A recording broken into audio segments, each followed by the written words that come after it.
agent quarterbacks. What's the latest on Drew Brees? Drew Brees' contract voids at the end of this year, which it already is. There's no reason to believe that he won't be back in New Orleans. He's never shown a desire to play anywhere else. Doesn't seem like he's interested in retiring. He believes this is a team that has a chance to win a Super Bowl, and he'd like to win one more. I expect him to be back in New Orleans. They're going to have to work something out with a contract, but I think it should work out. They always have in the past. So what does that mean for Teddy Bridgewater? I would think that Teddy Bridgewater probably wants to go somewhere and ply his trade as a starter if he can. He will be a free agent as well. And so, by the way, will Taysom Hill. All their quarterbacks are going to be free agents.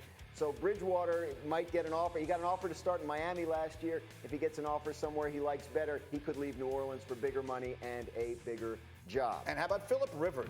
Phillip Rivers, we had some reporting over the weekend from Adam and Mort that he had moved out of California and that his time with the Chargers appears to be done. Strong indications that the Chargers are going to go in a different direction. And we talk, it might be Tom Brady, but it also might be a younger guy that they can build around.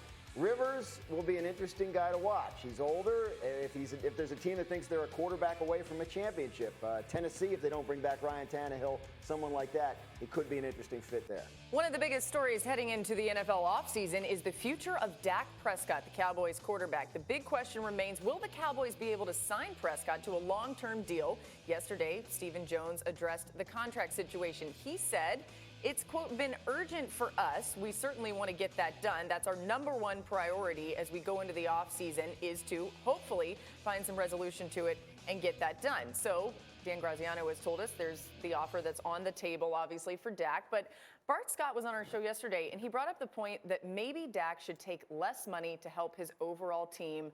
I already see your reaction to this. What would you say to that? That's not his job. Like, he's already taken less money. He's been getting robbed for 3 years in a row. Get your money when you can. Now, if someone could guarantee me, if I'm Dak Prescott, that I could follow the Tom Brady model and I end up winning 2, 3, 4 Super Bowls in Dallas, it would be worth it to do that. But nobody can guarantee you that. So go ahead and get your money while you can. Do not do their job for them. I think an interesting thing that I know some players, and we suggested during the CBA last time, was to create a specific space, an uncapped space for a player on your team. The owners kind of looked at that like that was crazy because they want to keep costs down, but I think that's a reasonable thing. It's unfair to ask the quarterbacks to take pay cuts, or ask any star players to take pay cuts to make your job easier. Man, 100%, man. This makes me think about the movie X when the boy said, "Get your hands out my pocket." Oh, yeah. Right? We can't count Dak Prescott's money, and we can't tell him that he should take less. Now, I don't feel like he's been getting robbed because he was getting paid for where he was drafted, but now he is outplaying that. So for Dak Prescott, you want to do whatever you can to get as much money as you can possibly get right now on this deal, because no one else on the Dallas Cowboys is taking shorts. They are all getting their money. I agree in principle. If you look at the specifics of the situation, however, you could just make the argument that there is unimaginable value in being a very successful quarterback of the Dallas Cowboys. Ask Roger Staubach, ask Troy Aikman, ask Tony Romo how their lives have worked out. If he took less money, I'm just making a purely pragmatic argument. Right. If he took less money so they could surround him with a Super Bowl team and he leads that team to a championship or two, he's a made man for the rest of his life. There's something intrinsically wrong with the system. I'm not debating that. Yeah. But that I think makes sense. That's the same point that I made. Like, I agree that, but you can't guarantee that going forward. I think you're right. I also hate the idea of setting that precedent. Like, asking those guys, none of us who are watching this show, none of us who are working on this show are ever going to get in a situation where we have leverage. Like, you know what?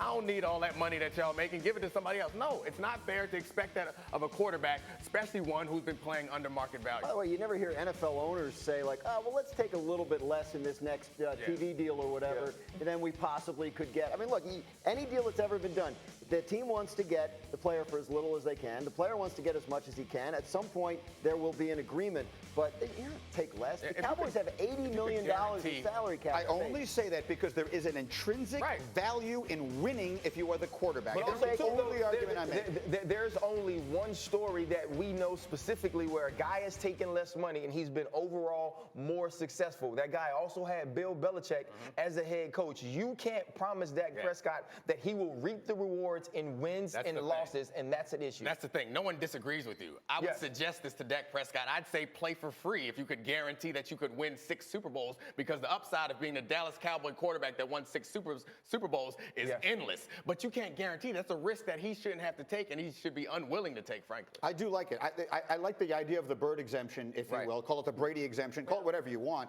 in football. I've always liked that idea. Meanwhile, as the 49ers advanced to Super Bowl 54 after beating the Packers 37-20, it was a catch by Davante Adams against Richard Sherman that caught the attention of Darrelle Revis. Revis, of course, the all-time great corner, and he and Sherman have gone back and forth multiple times over the years. Darrelle Revis tweeted this: "Fear of getting beat in man-to-man coverage, every snap, every play. The fact that he doesn't travel as a cornerback is lame. Accept the challenge as the best and shut Adams down the entire game. Do it for the game of football. Stop hiding a cover 3 zone."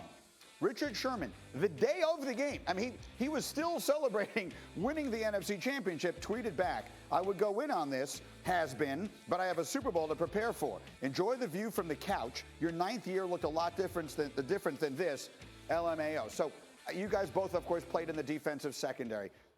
I almost want to ask the question, who's right here? I mean, is Revis right to suggest that Sherman's greatness is diminished by the fact that he doesn't do what Revis and some others did, which is chase the number 1 guy all over the field? I think that there's a difference in the physical challenge of doing what Revis did and what Sherman did. But the fact of the matter is, the impact on the game is no different. I think you can puff your chest out and say, I went man-to-man, and as a corner, that's something that you feel great about, going man-to-man against the top guys and winning. However, in the grand scheme of things, you can't argue. There's no argument that Richard Sherman is not impacting the game, that Richard Sherman is not taking away a part of the field or making timely interceptions in big moments or PBUs in big moments. So it's hard to really take a side on this, but I think the only side I can affirmatively take is Richard Sherman's not wrong. That's for sure.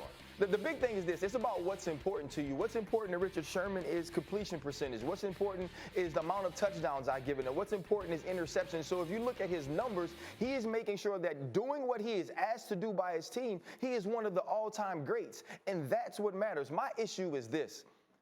You got to let it go. Darrelle Revis played this game at a high level. He's a Hall of Fame player to me, and so is Richard Sherman. But this is Richard Sherman's time. You are now watching from your couch. If you are so petty, if you are so unfulfilled that you have had to wait all season, you had to wait 18 games to find one play that you can put on the TV about Richard Sherman and say, this is what he is scared of, you are losing. Because what it is, he's still a Pro Bowler, he's still an All-Pro, and he is playing in the Super Bowl again. Off a torn Achilles.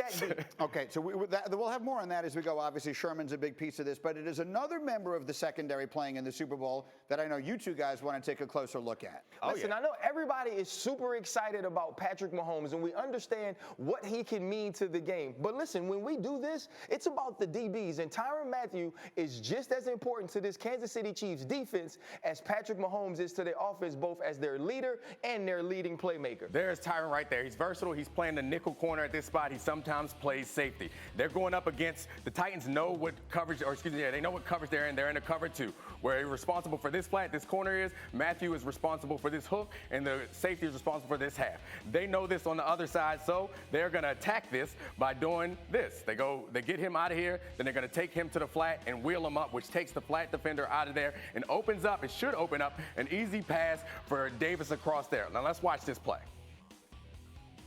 Here we go. Right now, they're in a run. Looks like they're doing a play action, but it looks like a run right now. You look at Tyrann Mathieu, he is already getting out there. He's a force defender in cover 2. Make this make sense to me. How is he already dropping into pass coverage when we don't even know whether it's run or pass? Okay, well, so he tweeted about this later. The New England Patriots ran the exact same play. And you're going to see here, Corey Davis, who is basically playing a wide off, is going to leak out into this part of the field. When he goes to the flat, Tyrann Mathieu understands from his alignment and what he received early on in the year that he could be getting this play. Here you go. Here we go. Right here again. You look at the quarterback, Tannehill, still holding the ball. But somehow you look at Tyrann Mathieu, he's already breaking. He's the quarterback before the quarterback. He's so smart. He knows where Tannehill is throwing before Tannehill throws it. And then he get there, and boy, when he get there. And so this is what we do at LSU. I just want people to pay attention to this. It don't matter the size of the dog in the fight. It don't matter because it's the fight La. When he get there, he's slapping like a Metro Boomin beat and then wipe his nose, finish him off right there. Look at him. You know what that look says? What is it? That says the honey badger don't care. Oh, the honey badger don't takes what care. he wants. Here you go. Let me see what we got on this next play. All right, so here's the next play. Now, this is a very important moment. This is the second quarter. So what he's going to know, if we take it back a little bit here, what he's going to know from the start is, he's going to get a dagger route. He's going to go up, and DeAndre Hopkins is going to come underneath. The reason he knows that is because DeAndre Hopkins opens up and lines up right now. He's already off the ball, so he can get that type of leverage. And so now we're going to start the play here. Let's stop it here. This is what happened. He goes up the field right here. He's up the field. But he got his inside, eyes on but the number he knows one. that inside, he's going to get this guy coming across underneath. We get the play here. It finishes up. He comes off his coverage, and he makes the play. He's outstanding, and that was the third down in the second quarter that led to open up the opportunity for Patrick Mahomes to take the lead. He's as smart as any quarterback in the league, and you see when he shows up there, unlike a cornerback, when he gets there and he slaps you. The quarterbacks are kind of small. Look, the reality of it is that the Chiefs' defense was their weakness, and then Tyrann Mathieu gets there, and all of a sudden it isn't anymore. Outstanding. Coming up here on Get Up, Zion's debut just hours away on ESPN. He's making a big change to avoid another injury. What is it? We'll tell you, and we'll discuss whether or not it'll work as we continue. Plus, Bonds, Clemens denied again. Should the Astros Stein-stealing scandal impact their bid for the Hall of Fame? We'll talk about that and more next. Get Up on ESPN.